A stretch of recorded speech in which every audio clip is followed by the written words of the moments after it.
Learning Objective C wants you to understand the difference between probability and relative frequency. So what relative frequency is, it's the ratio of actual outcomes to total trials in an experiment. So let's say that our experiment is we're rolling a single-sided die with 1 through 6 on it. What's the ratio of outcomes? What if I roll the die 10 times and I record how many times a 1 shows up? If a 1 only shows up 1 time in 10 tries, the relative frequency of that would be 1/10. However, what is the probability of rolling a 1 on a 6-sided die? That probability was 1/6.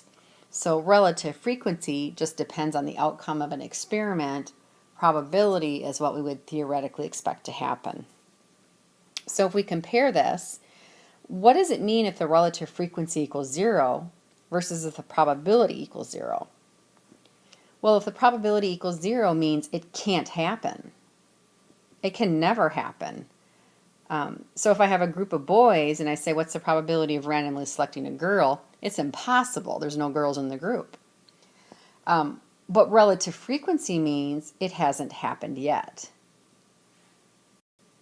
So notice that difference. Well, let's switch gears now. What does it mean if relative frequency is 1 and probability is 1? Well, if the probability is 1 means it will always happen. So again, what if I have a group of an entire group of boys? What's the probability of randomly selecting a boy? Well, 100%. It's always going to happen. Relative frequency of 1 means it happens all the time. Or it has happened, I should say, all the time.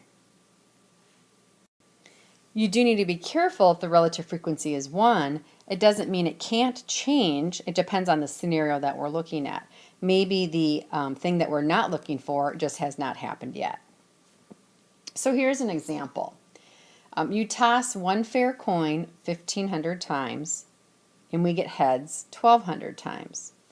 What's the probability and relative frequency of getting heads? Let's state them as a percentage. So the probability of getting heads on a coin is 1 out of 2, or 50%. In this experiment, the relative frequency was it happened 1,200 times out of 1,500 times, and that is 80%. So in this case, in theory, we would expect it to happen 50 times. It really, in 1,500 trials, it happened 80 times. Because of that, we might actually suspect there's something wrong with that coin. Now I'm going to challenge you on this though. What if we only did this experiment, let's say 15 times, and we had heads 12 times? If that were the case, we would still have an 80% of the relative frequency, but I don't know if I'd be concerned if the experiment came out 80%, but we expected it to be 50%, because if we only did an experiment 15 times, maybe we just haven't done it enough trials and we need to do some more.